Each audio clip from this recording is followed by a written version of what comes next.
están hoy? ¿Cuánto nos gozamos en la presencia de Dios? A eso hemos venido, ¿verdad? A gozarnos en la presencia de Dios, a alabarle por quién es Él, ¿verdad? Su grandeza, su amor, su majestad es incomparable, y pienso que nosotros como cristianos, como hijos de Dios, ya lo conocemos, ¿verdad? Ya hemos experimentado su amor hacia nosotros, ¿verdad? Y pues sabemos que las noticias que hemos escuchado ahorita, pues Dios tiene una palabra para hoy, también para esas familias y para nosotros. Los invito a que abran sus Biblias en el Evangelio de San Juan, en el capítulo 11, en el versículo 17 al 27.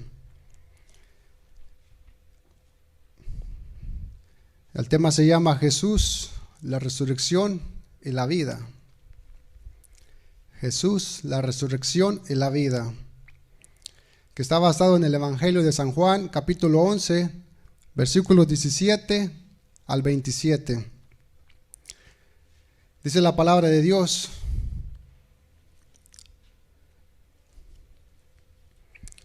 Vino pues Jesús y halló que hacía ya 4 días que Lázaro estaba en el sepulcro. Betania estaba cerca de Jerusalén, como a 15 estadios. Y muchos de los judíos habían venido a Marta y a María para consolarlas por su hermano. Entonces Marta, cuando oyó que Jesús venía, salió a encontrarle, pero María se quedó en casa. Y Marta dijo a Jesús: Señor, si hubieses estado aquí, mi hermano no habría muerto. Mas también sé ahora que todo lo que pidas a Dios, Dios te lo dará. Jesús le dijo: tu hermano resucitará. Marta le dijo: yo sé que resucitará en la resurrección, en el día postrero. Le dijo Jesús: yo soy la resurrección y la vida. El que cree en mí, aunque está muerto, vivirá. Y todo aquel que vive y cree en mí, no morirá eternamente. Le dice el Señor: ¿crees esto? Le dijo: sí, Señor, yo he creído que tú eres el Cristo, el Hijo de Dios, que has venido al mundo. Vamos a orar, hermanos. Bendito Padre Celestial, te damos las gracias, Señor, por darnos un día más de vida, Padre, y esta oportunidad de venir a tu casa a escuchar tu palabra, Dios mío.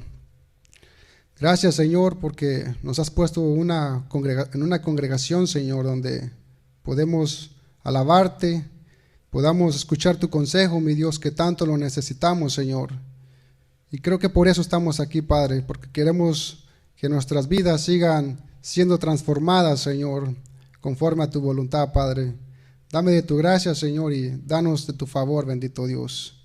Todo esto, Padre, te lo pedimos en el nombre de Jesús. Amén. Aquí en este capítulo 11 muestra uno de los más grandes milagros hechos por el Señor Jesús: la resurrección de Lázaro, la resurrección de un muerto de 4 días. Jesús dijo ser, allí en el verso 25, yo soy la resurrección y la vida. Aquí esta frase, yo soy, como ya hemos visto anteriormente, esta frase está reflejada en Éxodo 3:14, en donde Dios se presenta a Moisés como el yo soy, el que soy. Si usted es bien rápido para la Biblia, o nada más escuche, allí en Éxodo 3:13 dice así: dijo Moisés a Dios: he aquí que llego yo a los hijos de Israel y les digo, el Dios de vuestros padres me ha enviado a vosotros. Si ellos me preguntaren cuál es su nombre, ¿qué les responderé? Y respondió Dios a Moisés: yo soy el que soy. Y dijo: así dirás a los hijos de Israel, yo soy, me envió a vosotros. Yo soy el que soy. La frase yo soy tiene la intención de transmitir la eternidad, la autoexistencia y la inmutabilidad que le pertenecen solo a Dios. Al usar Jesús esta expresión, se identifica como el eterno, afirmando su eternidad, autoexistencia e inmutabilidad, afirmando tener la presencia de Jehová en la tierra. En Juan 18:4 podemos ver un ejemplo de la gloriosa majestad del Señor Jesucristo. Relatan estos versículos que unos soldados y alguaciles de los principales sacerdotes y fariseos, ellos venían a arrestar al Señor. Dice en Juan 18:4, solamente lo estoy comentando, que cuando llegaron estos soldados con Jesús, le hacen una pregunta al Señor. Jesús les hace una pregunta a ellos: ¿a quién buscáis? Les pregunta al Señor: ¿a quién buscáis? Los soldados le responden: a Jesús Nazareno. El Señor les dice: yo soy. Haciendo referencia a Éxodo 3:14, les dice: yo soy. Dice la Biblia que al escuchar esto, ellos retrocedieron y cayeron al suelo. Fueron derribados por el mismo poder que echó a tierra a Saulo de Tarso y a sus compañeros ahí en Hechos 26:14. Fue la gloriosa majestad, hermanos, de Cristo que los abrumó, lo que los hizo caer al suelo a estos hombres. Jesús usa esta frase, yo soy, para describirse a sí mismo en 7 diferentes situaciones aquí en el Evangelio de San Juan. Como ya hemos visto estos temas anteriormente, lo cual nos proporciona información sobre la visión y propósito de Jesús de sí mismo aquí en la tierra. Vemos que Jesús se identifica aquí específicamente en el Evangelio de San Juan como yo soy el pan de vida. Estos temas ya lo hemos visto. Como yo soy la luz del mundo, como yo soy la puerta, como yo soy el buen pastor.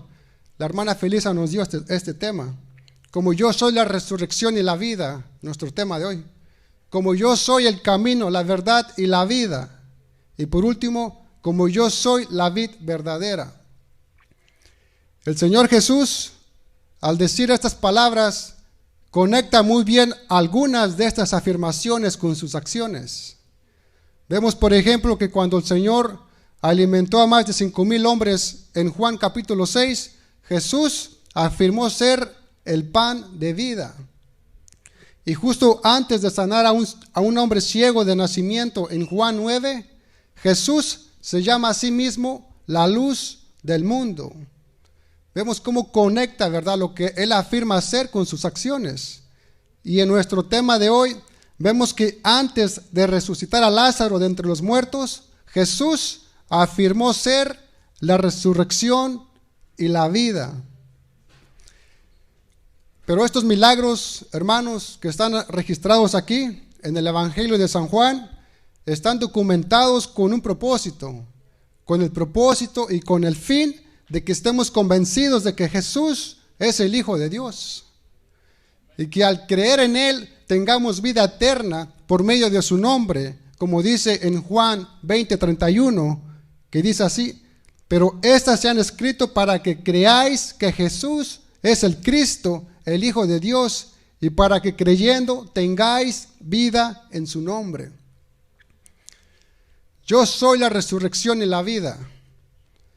Al resucitar a Lázaro de entre los muertos, podemos ver el poder divino de nuestro Señor Jesús. Y que es Dios el único que puede hacer que el sepulcro entregue a sus muertos. Este milagro de la resurrección de Lázaro consistió en recuperar otra vez la vida después de haber estado muerto por 4 días. Aquí Juan el Evangelista nos presenta al Señor Jesús teniendo un señorío absoluto de la muerte. Por medio de este milagro, el Señor Jesús demostró que es capaz de traer a las personas de la muerte a la vida y de cumplir lo que Él había anunciado ahí en Juan 10:10, donde dice: yo he venido para que tengan vida y para que la tengan en abundancia. Pero por el otro lado, la resurrección de Lázaro tenía también la intención de proporcionar a los judíos una prueba definitiva y clara para que les quedara a ellos bien claro de que Jesús era el Cristo, el Mesías prometido. Los judíos de aquella época en una ocasión le habían dicho al Señor, ahí en Juan 10:24, ellos le dicen, ¿hasta cuándo nos turbarás el alma? Si tú eres el Cristo, dínoslo abiertamente. Y lo que les contestó el Señor Jesús, apelando a sus obras, les dijo, las obras que yo hago en nombre de mi Padre, ellas dan testimonio de mí. Otro dato, hermano, es que precisamente este milagro fue la causa que condujo a los principales sacerdotes y a los fariseos que tomaran oficialmente la decisión de acabar con Jesús. Este milagro fue para que ellos tomaran esa decisión de matar a Jesús, porque ya no podrían disfrazar el milagro del Señor, ¿verdad? Por eso fue el milagro más grande que el Señor hizo. A partir de este milagro, hermanos, los judíos no podían decir que carecían de pruebas de que Jesús era el Cristo, el Mesías enviado por Dios. Pero también este milagro serviría para preparar las mentes de los judíos y de los discípulos para la propia resurrección de nuestro Señor Jesús. Con esto nadie podría decir que era un hecho imposible, la misma resurrección de nuestro Señor Jesús. Pero vamos a entrar al tema para conocer mejor el contexto de esta historia. Acompáñenme ahí a Juan capítulo 11, el versículo 1.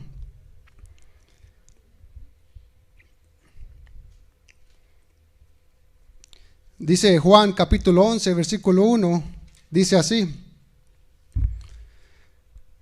Estaba entonces enfermo uno llamado Lázaro de Betania, la aldea de María y de Marta, su hermana. La historia comienza en Betania, donde viven dos hermanas, Marta y María, con Lázaro, su hermano que estaba enfermo. En realidad, no se sabe de qué estaba enfermo Lázaro, pero al parecer era una enfermedad grave porque no sobrevivió a esa enfermedad. Dice en el versículo 2, María, cuyo hermano Lázaro estaba enfermo, fue la que ungió al Señor con perfume y le enjugó los pies con sus cabellos. Vemos que la palabra de Dios dice que en una ocasión María había derramado un perfume muy costoso sobre el Señor Jesús y había lavado sus pies con sus cabellos.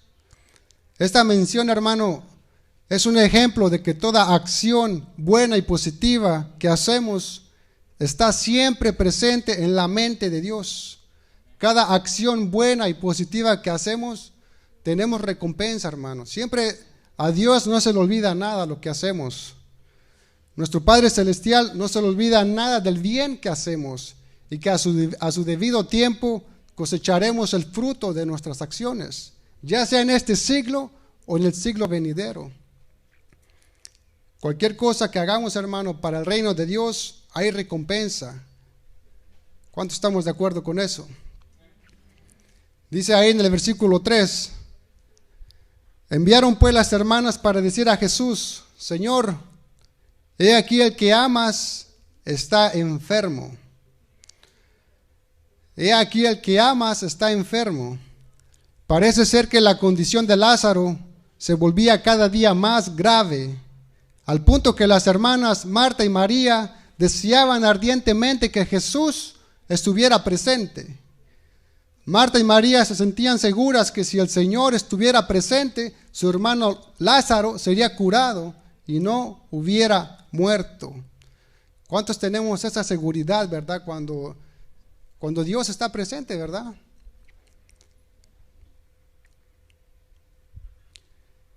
También podemos ver lo que estas mujeres mandan a decir al Señor, que fue un mensaje corto. Lo que le mandan a decir al Señor fue un mensaje breve, un mensaje corto. Le dicen, Señor, he aquí al que amas está enfermo. El que amas está enfermo. No le dicen, Señor, haz algo, o cúralo, o ven de inmediato, apúrate, te necesitamos. Marta y María no actuaron como a veces nosotros lo hacemos, hermano. Queremos que el Señor haga algo de inmediatamente por nosotros. cuando estamos en unas circunstancias difíciles o ya sea en una enfermedad. Casi exigimos a Dios que nos resuelva el problema o que nos sane de una manera rápida y de inmediata. Y está claro, hermano, que a nadie le gusta estar en estas circunstancias, ¿verdad? Pero, hermano, el Señor conoce nuestra situación. Él lo conoce todo y sabe lo que pasamos y lo que sufrimos. Como dice ahí en su palabra en 1 Corintios 10:13, que dice así: pero fiel es Dios, que no os dejará ser tentados más de lo que podéis resistir. Él no nos pondrá una carga que no podremos llevar. Marta y María simplemente presentan la situación ante el Señor y lo dejan todo en sus manos. Vemos también que ellas no le dicen al Señor: nuestro hermano está enfermo, o tu discípulo está enfermo. Ni siquiera le dicen al que te ama está enfermo, sino simplemente le dicen: el que amas está enfermo. Y la verdad, hermano, es que siempre debiéramos tener en mente que es el amor de Cristo hacia nosotros el que nos sostiene y no nuestro amor por Él, porque su amor de Él hacia nosotros no cambia jamás.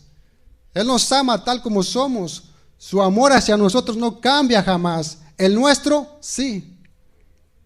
Nuestro amor sí cambia, porque nuestro amor es fluctuante, es incierto, pero el amor del Señor jamás cambia, hermano.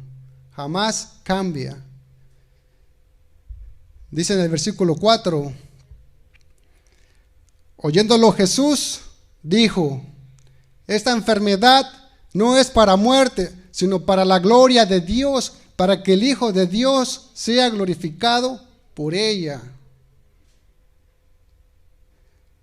El Señor Jesús sabía que Lázaro estaba enfermo y que permitiría que muriera para que el Hijo de Dios pudiera demostrar su poder levantándolo de la muerte. A veces la enfermedad, hermano, y el sufrimiento está en la voluntad de Dios. Segunda de Corintios 12, 8-9 dice Pablo: respecto a lo cual 3 veces he rogado al Señor que lo quite de mí, y me ha dicho: bástate mi gracia, porque mi poder se perfecciona en la debilidad. Por tanto, de buena gana me gloriaré más bien en mis debilidades, para que repose sobre mí el poder de Cristo. La enfermedad o las circunstancias que llegan a nuestra vida, hermano, pueden traer gloria tanto al Padre como al Hijo, siempre y cuando veamos las cosas con el ojo de Dios.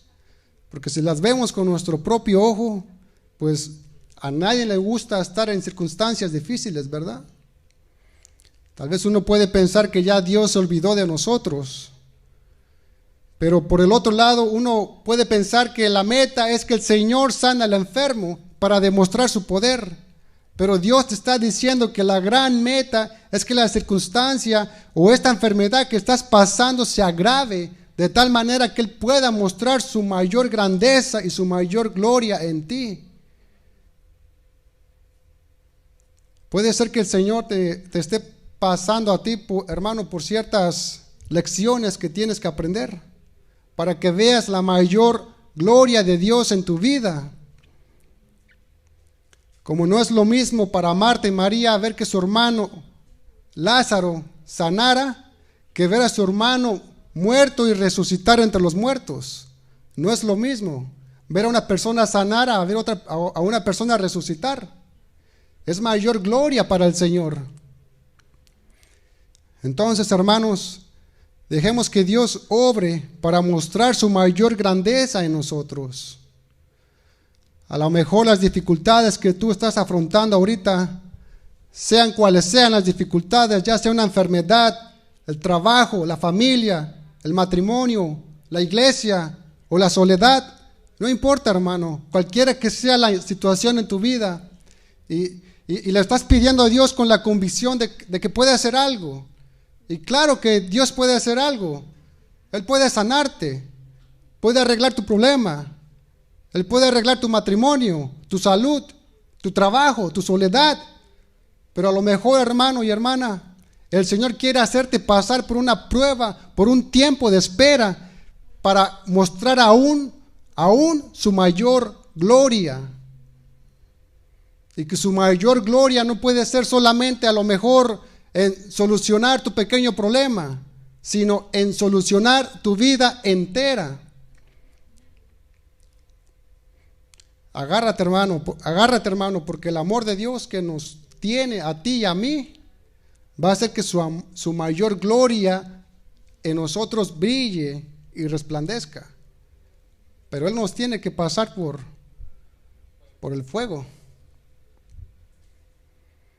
Puede que nos pase por enfermedad, por circunstancias incómodas en todas las áreas de nuestra vida. ¿Y para qué? ¿Con qué propósito? Para la gloria de Dios y para que el Hijo de Dios sea glorificado por ella. Todas las circunstancias tienen un propósito. ¿Y cuáles son las cosas que glorifican a Dios? ¿Qué es lo que glorifica a Dios? Lo que glorifica a Dios, hermano, es como tú afrontas el dolor, las dificultades, la pérdida de un ser querido, la escasez o la enfermedad, hermano. Es como tú afrontas estas situaciones. Esto es lo que glorifica a Dios. La gente en este mundo que nos rodea va a ser más sorprendida no porque vean tus pequeñas victorias, sino que vean cómo eres sostenido por un Dios misericordioso como el nuestro. Lo que va a sorprender al mundo, hermano, no es que nosotros seamos hombres y mujeres ricos, florecientes, con poder. Claro que no. Esto no sorprende al mundo, sino cuán débiles somos nosotros en las manos de un Dios todopoderoso como el nuestro. Eso es lo que sorprende al mundo allá afuera. Y trae mayor gloria a nuestro Señor.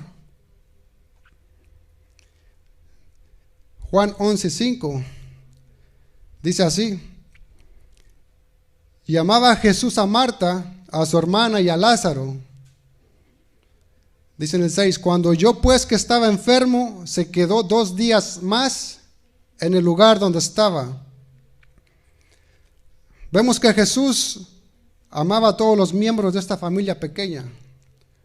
¿Cuántos eran? 3, Marta, María y Lázaro. De igual manera, hermano, el Señor ama a todos los miembros de tu familia también. Vemos ahí en el verso 6 que cuando oyó Jesús la noticia de que Lázaro estaba enfermo, el Señor no se puso ansioso, no se desesperó ni se angustió. Al contrario, confiado en que Él tenía el control de la situación, se quedó 2 días más en el lugar donde estaba. Pero qué desilusión sería para los mensajeros, ¿verdad? Los que envió Marta a decirle al Señor que Lázaro había muerto. Posiblemente ellos esperaban que Jesús saliera corriendo para la casa de Lázaro. Sin embargo, el Señor decidió quedarse 2 días más en el lugar donde estaba. Hermano, hay situaciones que nos producen mucha tristeza y quizá angustia. Sin embargo, son también para la gloria de Dios. Tenemos que aprender a confiar en que Dios tiene cuidado de nosotros y que su debido tiempo intervendrá y proveerá para resolver la situación difícil en la que nos encontramos. Tenemos que aprender que el amor de Dios se manifiesta también en su demora al contestar nuestras peticiones. Solo después de 2 días vemos que Jesús se puso en marcha para ir a Betania. Betania estaba cerca de Jerusalén. Era un lugar donde el Señor ocurría ahí en ese lugar para salirse de todo el buismo, de todo el señalamiento que los fariseos acusaban a Jesús. Y el Señor, para alejarse de ellos, iba a Betania.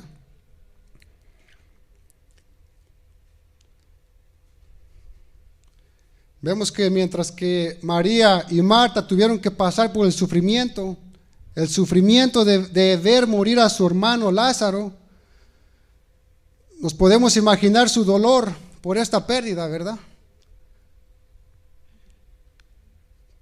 Pero no nada más su dolor, también su incertidumbre, su desilusión por la falta de respuesta del Señor Jesús en todo ese tiempo. ¿Cómo se sentían ellas, verdad? Que el Señor no les había respondido. Hermano, este es uno de los misterios de la vida espiritual, que a veces el Señor no llega cuando más lo necesitamos. Y entonces nos preguntamos una y otra vez, ¿dónde está Dios? ¿Por qué no hace algo? ¿No ve Dios que lo necesitamos? ¿Acaso es que no le importamos? ¿Por qué permite Dios que suframos si realmente nos ama? Bueno, estas mismas preguntas deben haber estado dando vueltas y vueltas en los corazones de Marta y María, y mucho más de Lázaro, que perdió la vida. Pero el Señor tenía otros planes más grandes y gloriosos. No iba a sanar a Lázaro de su enfermedad, sino que lo iba a resucitar, y para eso era necesario que Lázaro primeramente muriera. Y claro está, ¿verdad?, que al hacerlo así, iba a defraudar momentáneamente las expectativas que tenía Marta y María acerca del Señor Jesús. Qué difícil es esperar mientras sufrimos, ¿verdad? Cuando no recibimos respuesta de Dios, el silencio de la espera nos consume por dentro. Una gran verdad, hermano, que nunca debemos olvidar, es que por mucho que parezca que Dios se retrasa en atendernos, es que Dios nunca duerme ni se olvida de su pueblo. Él nunca se olvida de su iglesia. Todo en cuanto acontece en nuestra vida ha sido guiado por su infinito amor y su sabiduría. En cada situación Dios tiene un plan, y cuando Él lo crea necesario, entrará en acción, siempre en el momento más apropiado. Porque aquel que estuvo dispuesto a morir por nosotros en la cruz, podemos estar seguros, hermanos, de que no va a permitir que suframos más de la cuenta y por capricho, ¿verdad? Dios no es así. Acompáñenme ahí en el versículo 7, de 7 al 8, dice: luego, después de esto, dijo a los discípulos: vamos a Judea otra vez. Le dijeron los discípulos: Rabí, ahora procuraban los judíos apedrearte, y otra vez vas allá. Para los judíos, ir nuevamente a Judea era un atrevimiento, porque sabían la fobia que los fariseos sentían hacia Jesús. Regresar allá era como ir a arriesgar la vida. Dice en el 9, vamos a ir más rapidito para alcanzar el tema profundizar el tema que queremos mostrar, ¿verdad? Dice en el 9, respondió Jesús: ¿no tiene el día 12 horas? El que anda de día no tropieza porque ve la luz de este mundo. Los discípulos se preguntan: ¿por qué exponerse a volver a Judea? El Señor les responde diciéndoles: ¿no tiene el día 12 horas? Aquí se está refiriendo al tiempo, y al tiempo de luz durante el día, basándose al tiempo de su ministerio. Aún no había llegado el momento de dar la vida, así es que el Señor podría ir a Judea sin ningún problema, ¿verdad? Pero los discípulos no tenían esto bien claro, ellos no sabían. Dice en el versículo 10, pero el que anda de noche tropieza porque no hay luz en él. O sea, el que anda de día no tropieza, pero quien anda de noche, sí. Quien camina con Cristo sabe dónde va y cómo va, puesto que Él mismo dijo: el que me sigue no andará en tinieblas, mas tendrá la luz de la vida. Juan 8:12. El que no está en Cristo está en tinieblas y no sabe a dónde va. Dice ahí en el versículo 11: dicho esto, les dijo después: nuestro amigo Lázaro duerme, mas voy para despertarle. Aquí la palabra duerme significa está muerto. Cuando nuestro Señor dice voy para despertarle, proclama su propósito e intención de resucitar a Lázaro de entre los muertos. El Señor se refiere a la muerte como un dormir, como si se tratara de un breve descanso. Algo interesante, hermano, es que esta forma de referirse a la muerte llegó a ser normal en la iglesia primitiva. Por ejemplo, en Hechos 7:59 dice: y apedreaban a Esteban mientras él invocaba y decía: Señor Jesús, recibe mi espíritu. Y puesto de rodillas clamó a gran voz: Señor, no les tomes en cuenta este pecado. Y habiendo dicho esto, durmió. En otras palabras, murió. Y en 1 de Tesalonicenses 4:13 dice: tampoco queremos, hermanos, que ignoréis acerca de los que duermen, de los que han muerto, para que no os entristezcáis como los otros que no tienen esperanza. Porque si creemos que Jesús murió y resucitó, así también traerá Dios con Jesús a los que durmieron en él, a los que murieron en él. Vemos que la Biblia habla de la muerte como un sueño y también de que hay dos resurrecciones diferentes.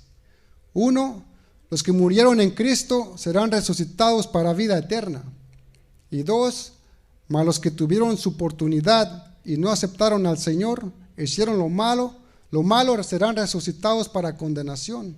Como dice en Juan 5:28, que dice así: no os maravilléis de esto, porque vendrá hora cuando todos los que están en los sepulcros oirán su voz, y los que hicieron lo bueno saldrán a resurrección de vida, mas los que hicieron lo malo a resurrección de condenación. Para el hombre incrédulo, hermano, la muerte es un trance terrible en la que no quiere pensar, porque es un temor que surge por un sentimiento de culpabilidad que está en la propia conciencia del hombre. El hombre sin Cristo no quiere pensar en la muerte. El hombre sin Jesús sabe que es culpable y que si muriera, solamente una condenación terrible lo estaría esperando. Por eso muchas personas cambian su manera de pensar y se hacen la idea de que no hay Dios, o que Dios es amor, o se inventan su propio Dios en la mente, se inventan su propia filosofía acerca de Dios para poder vivir con una conciencia más tranquila. Pero jamás les gusta pensar ni hablar de la muerte, porque la verdadera realidad, hermano, es otra. Pero para el creyente, hermano, el aguijón de la muerte ya no existe. Ha sido quitado por el Señor, como dice en 1 Corintios 15:55, donde dice: ¿dónde está, oh muerte, tu aguijón? ¿Dónde, oh sepulcro, tu victoria? Ya que el aguijón de la muerte es el pecado, y el poder del pecado la ley, mas gracias sean dadas a Dios, que nos da la victoria por medio de nuestro Señor Jesucristo. Hermano, para el cristiano, el temor de la muerte desaparece, porque el creyente ya no tiene condenación a causa de la obra redentora de Cristo Jesús. Claro, ¿verdad? Como dice ahí en Romanos 8:1, que dice así: ahora pues, ninguna condenación hay para los que están en Cristo Jesús, los que no andan conforme a la carne, sino conforme al Espíritu. La muerte para el creyente, hermano, no significa entrar en una esfera de perdición y condenación, sino al contrario, es la bendición de acceder a la liberación plena de todas las miserias de la vida, para disfrutar de la presencia del Señor. Filipenses 1:23 dice: porque de ambas cosas estoy puesto en estrecho, teniendo deseo de partir y estar con Cristo, lo cual es muchísimo mejor, dice Pablo a los filipenses. La verdad es que la muerte inquieta al que está perdido, pero para el cristiano la muerte es una nueva experiencia en Cristo Jesús. Lo que es ruina para muchos es ganancia para el que es salvo. Filipenses 1:21 dice, porque para mí el vivir es Cristo y el morir es ganancia. Ni aun la muerte, hermano, nos puede separar del amor de Cristo. Como dice en Romanos 8:38, que dice así, por lo cual estoy seguro de que ni la muerte, ni la vida, ni ángeles, ni principados, ni potestades, ni lo presente, ni lo porvenir, ni lo alto, ni lo profundo, ni ninguna otra cosa criada nos podrá separar del amor de Dios que es en Cristo Jesús, Señor nuestro. Hermanos, para el cristiano la muerte física, en lugar de ser un objeto de miedo, es el paso para acceder a la presencia del Señor Jesús. Como dice en 2 Corintios 5:8, que dice, pero confiamos y más quisiéramos estar ausentes del cuerpo y presentes al Señor. Acompáñenme a Juan 11:12. Juan 11:12 dice así, dijeron entonces sus discípulos, Señor, si duerme sanará. Al parecer los discípulos malentendieron las palabras del Señor Jesús. Ellos pensaron que hablaba del reposar del sueño. Lo tomaron literalmente por el temor de regresar a Judea, porque los judíos procuraban apedrear a Jesús. Dice en el verso 13, vamos a ir más rápido, dice, pero Jesús decía esto de la muerte de Lázaro, y ellos pensaron que hablaba del reposar del sueño. En el verso 14 dice, entonces Jesús les dijo claramente, Lázaro ha muerto, y me alegro por vosotros de no haber estado allí, para que creáis, mas vamos a él. Cuando el Señor dice me alegro, evidentemente nuestro Señor quiere decir que se alegra de no haber estado en Betania durante la enfermedad de Lázaro y de no haberle curado antes de su muerte. Pero en realidad es que el Señor se alegra porque el resultado sería ahora más provechoso para los discípulos, porque ver a un hombre resucitar, su fe se afirmaría aún más al presenciar el inmenso milagro de la resurrección de Lázaro de entre los muertos. Dice en el verso 16, dijo entonces Tomás, llamado Dídimo, a sus condiscípulos, vamos también nosotros para que muramos con él. Vemos que Tomás percibe claramente cómo este viaje a Judea terminaría, pero aún así mostró su compromiso con el Señor, aún hasta la muerte. Dice en el 17, vino pues Jesús y halló que hacía ya 4 días que Lázaro estaba en el sepulcro.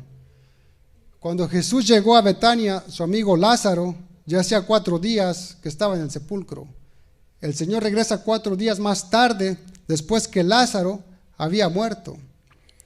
Y en el 18 dice, Betania estaba cerca de Jerusalén, como a 15 estadios, y muchos de los judíos habían venido a Marta y a María para consolarlas por su hermano. Vemos que solo quedaba lugar para las lágrimas, los lamentos y las condolencias por la pérdida de su hermano Lázaro, que de ninguna manera pueden llenar el vacío que el difunto ha dejado. Quizá por eso, hermano, se hace tan difícil consolar a alguien que ha perdido a un familiar cercano, que al estar en esas circunstancias, todo lo que se diga o se haga parece ser solo palabras vacías para los familiares, porque no hay consuelo para eso. Y es verdad que podemos llorar con los que lloran, pero esto no les devolverá a su ser querido. En esas ocasiones todo lo que se diga o se haga, hermano, para los familiares del difunto, se comprueba que es insuficiente. En la cultura o en la sociedad judía de aquel tiempo, ellos dedicaban 30 días para el duelo.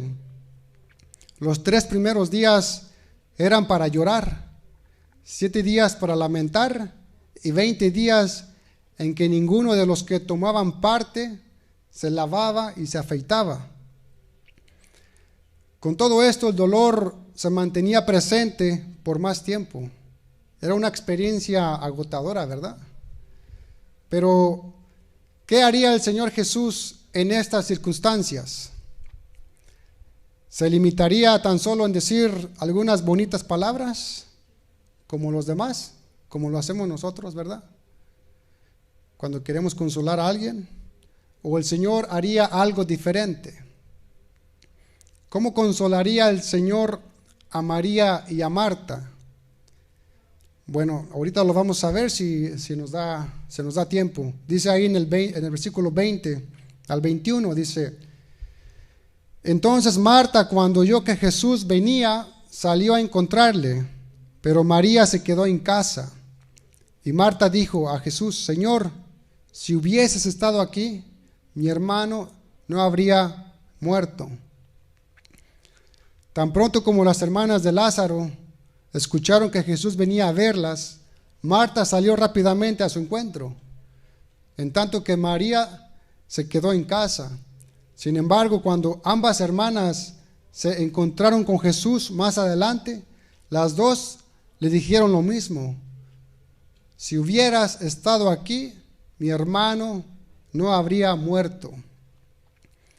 Estaba claro que María y Marta se sentían insatisfechas.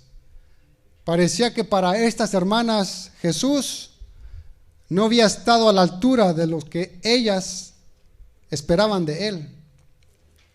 Pero tenemos que preguntarnos, hermanos, si era lo correcto lo que ellas esperaban del Señor. Y esto nos lleva a nosotros a pensar, hermanos, que como cristianos o como hijos de Dios, ¿no nos pasarán también a nosotros cosas malas en la vida? ¿No nos pasarán a nosotros cosas malas en la vida como hijos de Dios? ¿O acaso se ha comprometido el Señor a sanarnos de cualquier enfermedad que tengamos? ¿O se ha comprometido el Señor de librarnos indefinidamente de la muerte? Si esto fuera así, hermano, entonces no hubiera tantos cristianos enfermos, ni tampoco murieran, ¿verdad? Pero la realidad que vemos a nuestro alrededor no es esta, hermano. Porque la propia Biblia nos habla acerca de los sufrimientos y dificultades por las que el apóstol Pablo tuvo que pasar en su servicio cristiano. Ahí en 2 de Corintios 11:24 y Hebreos 11:36. Los puede leer en su casa. Claro está que cuando vemos la enfermedad cerca de nosotros, nos gusta pensar que Dios nos tiene que librar de ella. ¿A cuánto nos gusta pensar así? Pero, ¿es eso lo que Dios ha prometido? Claro está, ¿verdad? Que Dios en su soberanía, Él decide cuándo, en dónde y a quién sanar.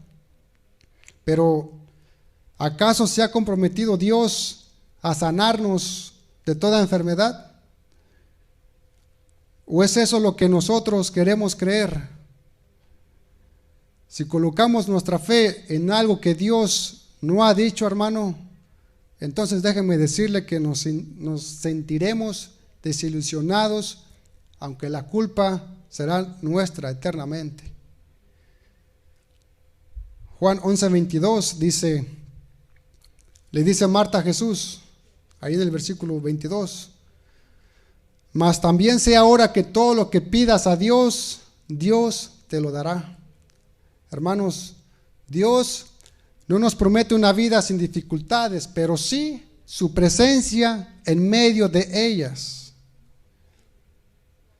Dice en Hebreos 13:5, no te desampararé ni te dejaré. ¿Cuántos lo creen?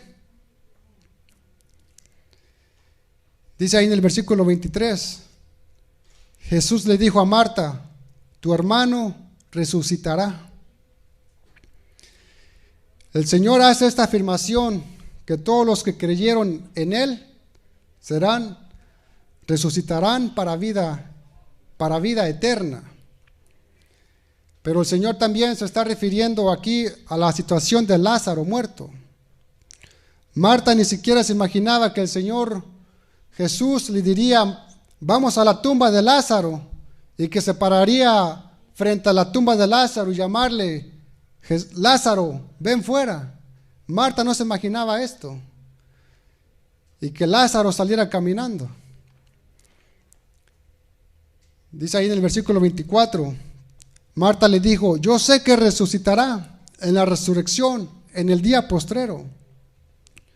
Vemos que Marta no tenía en mente una resurrección inmediata, pero ella sí creía en la resurrección final, en el día postrero. Como si dijera Marta, claro, yo sé que mi hermano resucitará en el día postrero, Señor, pero eso es un consuelo pobre. Pasará dentro de mucho tiempo. Lo que necesito, le dice Marta al Señor, es un consuelo mejor y más cercano, le dice Marta. Hermanos, si creemos grandes cosas en un futuro lejano, solo demostrará una fe débil en las pruebas del presente. Si creemos grandes cosas en un futuro lejano, solo demostrará una fe débil en las pruebas del presente. Necesitamos creer grandes cosas hoy en el presente para que nuestra fe sea fuerte en el presente, porque si solo estamos creyendo cosas en un futuro, nuestra fe será débil. Necesitamos creer en el presente, vivir en el presente, afirmarnos en el presente y actuar en el presente y no en un futuro. ¿Puede ponerse de pie, por favor, hermano?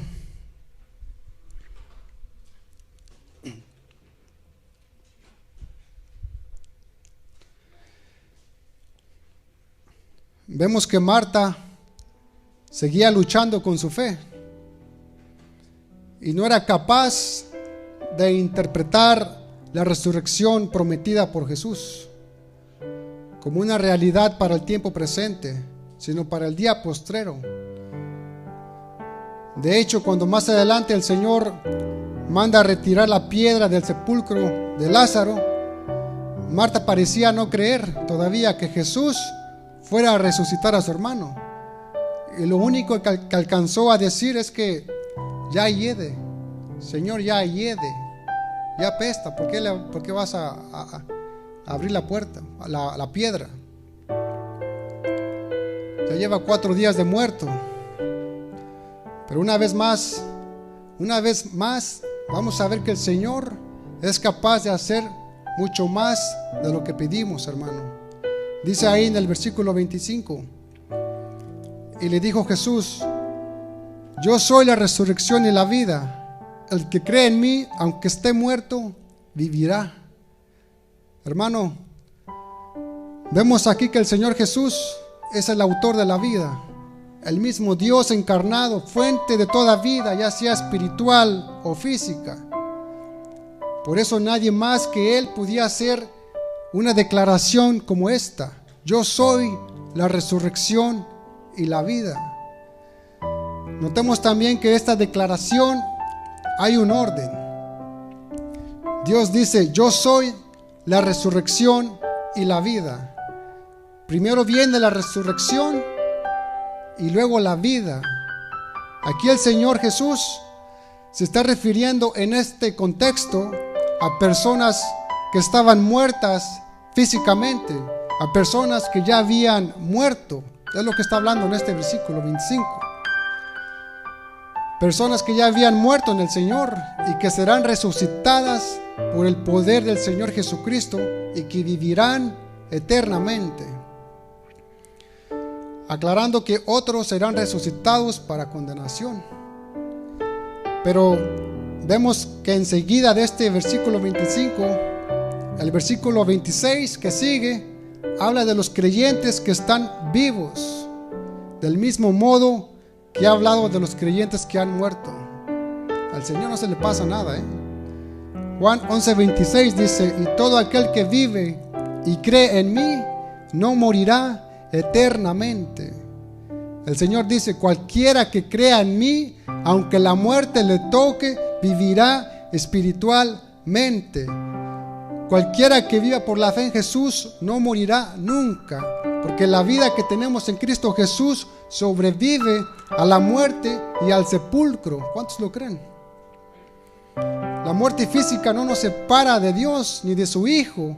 Con Él tenemos vida por siempre para que disfrutemos las glorias de su cielo. Hermano, la vida eterna comienza en el momento que creemos en Cristo Jesús para salvación. Y esa vida eterna no es interrumpida por la muerte física. Esa muerte más bien nos lleva a la presencia del Señor Jesús, como dice en Juan 3:36, donde dice: el que cree en el Hijo tiene vida eterna, pero el que rehúsa creer en el Hijo no verá la vida, sino que la ira de Dios está sobre él. Hermanos, el creyente no morirá jamás. La muerte física no puede extinguir la vida eterna. Por eso, si hay algún miedo en nosotros, hermanos, hay que quitarlo de nuestra mente, ¿verdad? Esta es una palabra para los familiares que han perdido a sus amados. Pablo dice en 1 Corintios 15:55: ¿dónde está, oh muerte, tu aguijón? ¿Dónde está, oh sepulcro, tu victoria? La muerte no tiene ningún poder sobre nosotros, hermano. El Señor Jesús nos revela su gloria con estas palabras, con esta verdad. Él dice: ¿tú crees que hay un gran día y glorioso que vendrá al final de la era? ¿Tú crees que hay un día glorioso que vendrá al final de la era, donde todos los creyentes serán resucitados corporalmente de la tumba? ¿Tú crees esto? ¿Tú crees esto, hermano y amigo? Tú tienes razón, porque así va a ser, así dice la palabra de Dios. Pero aquí está el misterio, hermano. Muchos creen que esto será en el día final, cuando se termine todo, cuando se escuche clamor de ángeles en el cielo tocando las trompetas y los muertos salgan de las tumbas y el mar y la tierra entreguen a sus muertos. Pero el Señor te dice, y le dice a Marta: yo mismo soy la resurrección y la vida. Yo soy la llegada de ese día, Marta. ¿Pensaste que ese día vendría solo? ¿Pensaste que ese día vendría solo? ¿O con el Mesías? Con la llegada del Hijo de Dios, con nuestro Señor Jesucristo. Yo soy, Marta, le dice el Señor, yo soy la resurrección y la vida. Estoy aquí y les estoy revelando mi poder y mi gloria porque yo los amo. Yo soy lo que Lázaro, que está muerto, necesita, y lo que tú, Marta, que estás viva, también necesitas. Porque el que cree en mí, aunque esté muerto, vivirá. Eso es para Lázaro. Yo lo voy a levantar de los muertos, yo lo voy a resucitar, y los que viven y creen en mí no morirán. Eso es para ti, Marta. Tú vas a vivir también porque vas a estar en la presencia del Señor. Yo voy a rescatar a Lázaro de la tumba, y tú también, Marta, que vives y crees en mí, no morirás.